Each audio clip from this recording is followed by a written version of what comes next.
Welcome to round 2, winning the die roll, playing first. And an incredible hand, definitely not mulliganing. Clearly the good Deathblade Elite into Aura start, but alternative creatures to play if my opponent just doesn't drop a creature. Deathblade Elite is not as good as Crozenvarian, with the fact that it can be double blocked or triple blocked, even if it has grown. But the key is just to take out the very first creature your opponent plays, and then it gets really difficult for your opponent to come back.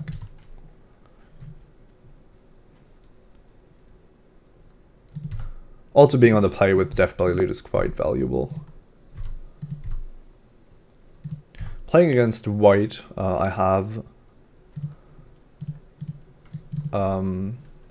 pretty nice protection from my creatures getting exiled, and it looks like I might be playing against the slide deck here, so that my whole provoke strategy might not go. Oh, okay, not the slide deck, or maybe the slide deck with the Solitary Emissary.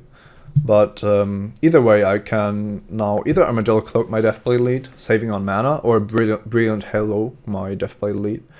Brilliant Halo is better against removal, because if I put Armadillo Cloak on the Elite and my opponent has Chain Lightning, then all my work is, yeah, pretty much made obsolete. So that, by playing it this way, I'm not using my mana as efficiently, which is a bit of the patience that I was talking about. It's just better to play around Chain Lightning here, because the Enchanted Deathblade Elite puts me in such a commanding position that if my opponent doesn't have the Chain Lightning, but rather another creature, then I just play Armadillo Cloak and my opponent is probably dead. But if I play Armadillo Cloak, my opponent has the Chain Lightning, then I'm left with still an advantageous board, but not a great board by any means. No plays by my opponent could mean that the Deathblade Elite just stops him from doing anything. We'll never know. And I'm just dropping my trappers here. This might get countered. Oh, interesting. Radiant's Judgment being cycled is actually quite good for me, because if my opponent has a good play here, like a Suchi, I'm forced to put, well, I'm not forced to put Armadillo Cloak on Deathblade Elite, but it kind of makes sense to put Armadillo Cloak on Deathblade Elite.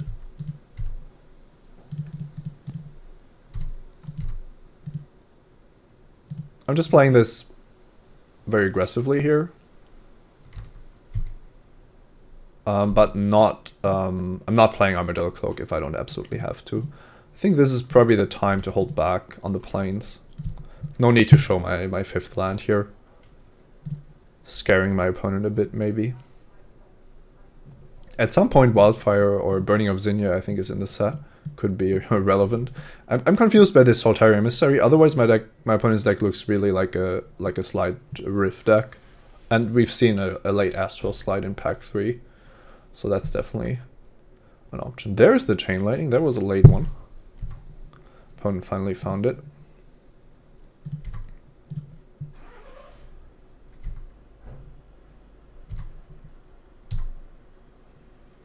So I can put Brilliant Halo on Blandish Trapper, because Solitary Emissary is already quite a good creature. And now, because my opponent dealt with one of my creatures, I'm just going to try to well, win the game by diversifying my creatures with the attack power of my creatures. Cycling Decree of Justice. That resolves. It's actually kind of unfortunate. Now my Solitary Emissary just dies for no reason. Well, not for no reason, but unnecessarily. This block is not good. Opponent could have had a Solitary Emissary, but didn't. And we win. Alright. I wouldn't say that green-white auras is great against Rift Slide, if that's what we're playing against. Opponent hasn't really shown what he's up to, but there is a lot of Radiance Judgments, and those are just really bad if you are trying to put these auras on your creatures. So something I have to consider is just to board out some of my auras, as they will be a liability. Tribute to the Wild. I don't think I want that, because I have the 2 Devout Witnesses. And now the whole plan of putting these auras on my creatures, I have to reconsider. Armadillo Cloak is really, really great, but it is the most expensive aura that I'm running, and the one that makes it the most likely to get hit by Radiant's Judgment. So I'm putting in Devout Witness just if my because I think that my opponent is playing Astral Slide and Lightning Rift. The Witness isn't great against Lightning Rift clearly, but I think I still have to try that. And I kind of want to move into Goertzen Tusker Death Grasp territory, rather than trying to only win with the Provoking. The Provoking is still going to be good. I'm also going to keep the Trappers, but I think it's correct to move away from some of the auras, because they just put me at too much of a disadvantage. So I could see cutting Armadillo Cloak and 1 or 2 Armor of Thorns, and then maybe 1 Deathblade Elite. Like this. I still have 2 auras then? Well, that's not a lot. Making the Deathblade Elite is kind of awkward, kind of bad. I can always discard them to Devout Witness. Let's see how this would look like. Maybe like this, a pretty expensive build. I could even run the Sudden Strength and only run a single Deathblade Elite after boarding. I like Brilliant Halo enough. I like it better than having 2 Armor of Thorns, I think. Simply because giving my creature +1 power is actually better against Radiant's Judgment.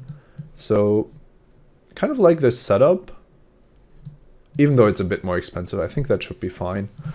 And now, I just need to add a single Swamp. That should do it with the Goertzen Tusker helping me out. I can probably get away with cutting a Plains, because I cut 2 Deathblade Elites, so my turn 1 white requirements are a bit less. Alright. Let's see what we're actually facing here. Oh, this is a great draw. Not mulliganing. My opponent is clearly not playing a creature deck. I think we can say that much. The one Solitary Emissary put me off a little bit, but the fact that every other card was a cycling card pretty much means that it's at least Astral Slide, and most likely the Lightning Rift as well. The Banish Trapper I keep in. I bought it out against Storm because there's only just 1/1s that my opponent has, but Astral Slide can actually just play some late game cards and just make good use of them. So I'm actually not sure which creature to play here next. What is this? Opponent is not trying to cast Exile, is he? No. Oh, that's a good one. Cycled Solar Blast, killing my Emissary. I could have played around that by holding back the Emissary, playing the Trapper instead, but that wouldn't have dealt any damage, any reasonable amount of damage. So I'm trying to be as aggressive as possible here, and that's just where I need Piana to attack for 3 next turn. I think my Devout Witnesses will probably still do a good job, even if they come down a bit later.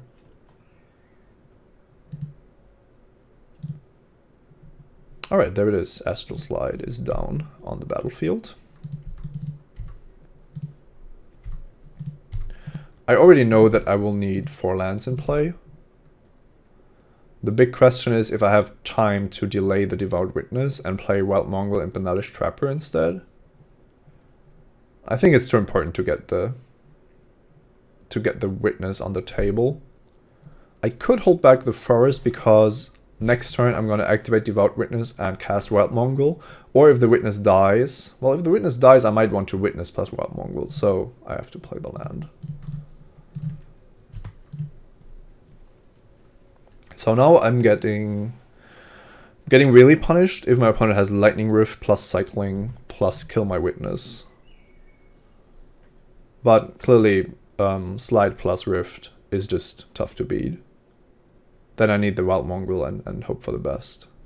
Alright, that's just a Beetleback Chief. Still a very good card, but I think at least it's going to be beatable. Goertzen Tusker, that's a nice draw. So, oh wait. If I cycle this, my opponent gets to slide. That's probably not what I want to have happen. I can't prevent the Beetleback Chief from getting slided out. So I think my only real option here is to Devout Witness the Astral Slide and hope that my opponent doesn't have something to cycle. Attack with Piana for 3 and drop Wild Mongrel. I'm discarding Banalish Trapper because it's the weakest card in my hand. If my opponent has a Cycler, yeah, it has to be Beetleback Chief, and that's kind of nice because I get to attack.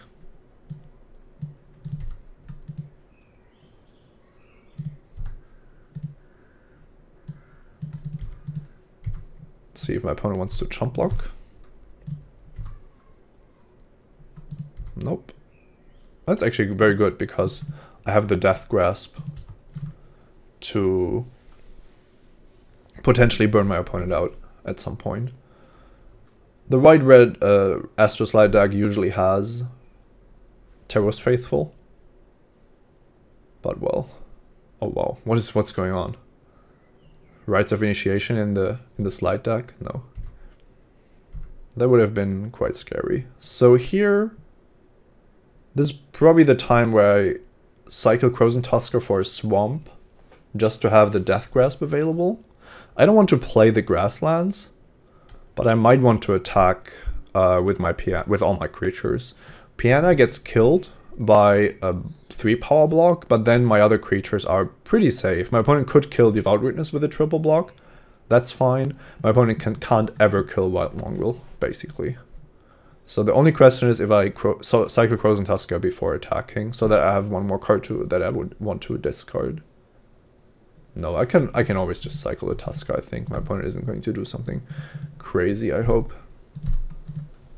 It's actually possible that my opponent needs to get the Devout Witness off the table, so that we could see a 3 power block on the Witness, and then I just play another Witness. Alright, my opponent really wants to get Piana off the table, which is understandable. So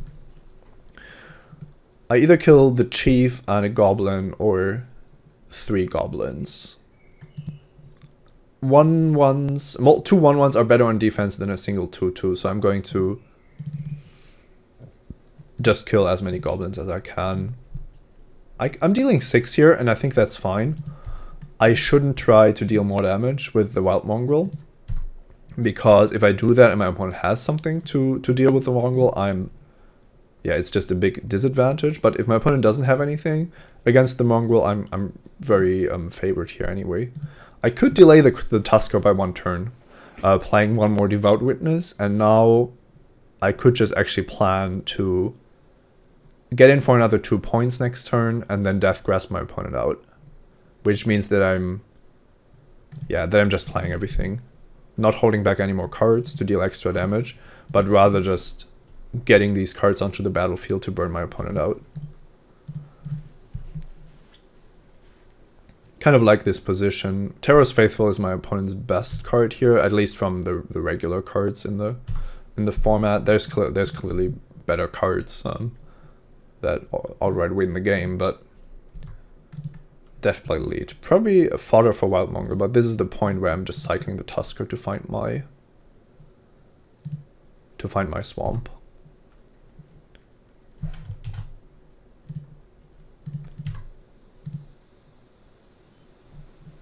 And I'm drawing 1 more card, so the Wild Mongrel gets even better. And now I think I'm just attacking. I'm safe from exile still because Wild Mongrel changes colors. And if I'm forced to discard cards, it's fine. I can discard Deathblade Lead. I can also discard the Forest. And if not, then these lands will help me cast a lethal Death Grasp at some point. It's also actually possible that my opponent is sitting on counter magic, so that it's important not to cast spells into open blue. It looks like it's Decree of Justice again, which is good for my opponent, but not unbeatable. It's 4 1/1s. Oh, interesting. This is really interesting. It looks like my opponent wants to trap me with exile, maybe? Don't quite get it. This block looks horrible. I am going to discard a card here. Deathblade Lead is pretty much worthless. So this way my opponent goes down to 4 and my Wild Mongol dies. Or I see what my opponent is doing. So if I discard another card, my opponent gets to Radiance Judgment the Wild Mongol with the 3 mana that he has available. Still think that's so much worse than not getting 4 soldiers with the Decree of Justice, but whatever. Opponent hasn't cycled a single Radiance Judgment yet, and last game I think there were two or three of them, so I think that's pretty much what my opponent was planning to do.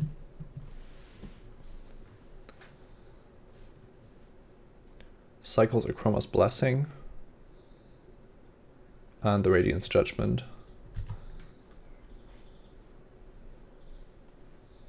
So let's see, Counter Magic, Life Gain, not Solitary Emissary. Alright, Counter Magic is not going to happen. Life Gain is going to happen.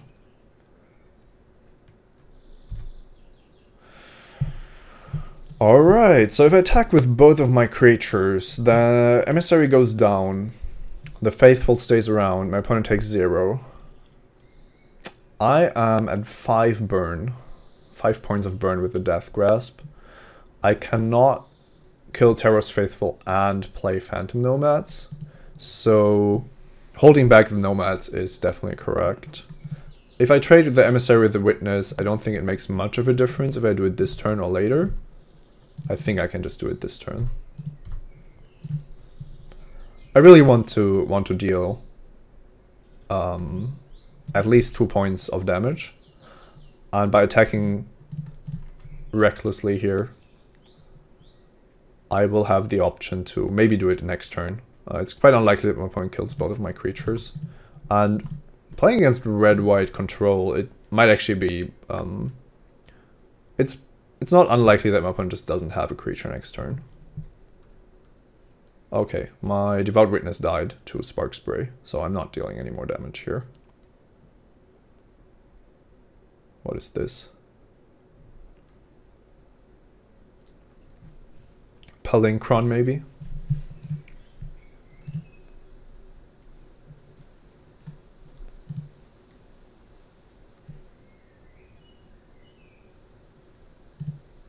Charge with Cougar. This is why I like the tappers. Crossing Varian is actually quite nice. I'm still threatening the Death Grasp for 5, maybe 6 next turn, but it might be in my opponent's best interest to attack with the Cougar to put a pressure on me, and then I can force the Faithful to block the Varian, get in for 2 and kill my opponent with Death Grasp. And if my opponent is not casting anything, I'm clearly in a great position as well. I might actually want to do an aggressive tap here. Okay, no, I'm not.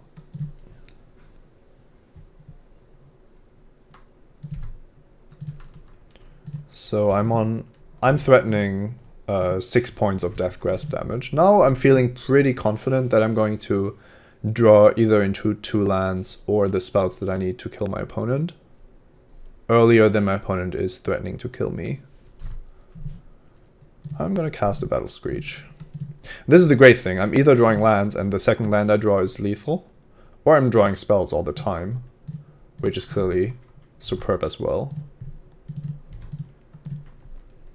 Not complaining about Battle Screech in the slightest.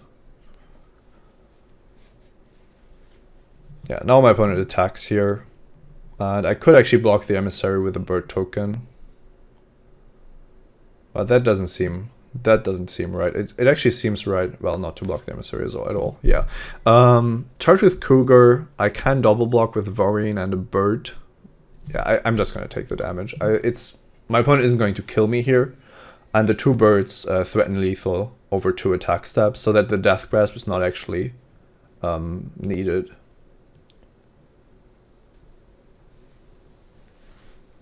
The only question is if I want to be aggressive with my ground creatures. Not certain about that. My opponent just pumping everything into the Cougar. I might want to play around Power Sink, which is definitely a counter magic that my opponent might have. But my opponent's tapping didn't give me any information about what my opponent is onto. Another Goertzen Varian at least means that my ground defenses are pretty safe. Let's see what happens here. No choking tethers. Let's see if these deal 4 here. Opponent is on 3, so I would need 5 mana. And then Power Sync just counters my spell, basically. If I play the Varian, I'm still threatening lethal with the birds. But it might still be better to force my opponent to have the counter magic, then I still survive. And could actually be holding Gilded Light. That would be a smart card to hold, but I'm just going for it, I think. The only question is for how much. I have to do it for 3, so playing Goertzen Varian is out of the question.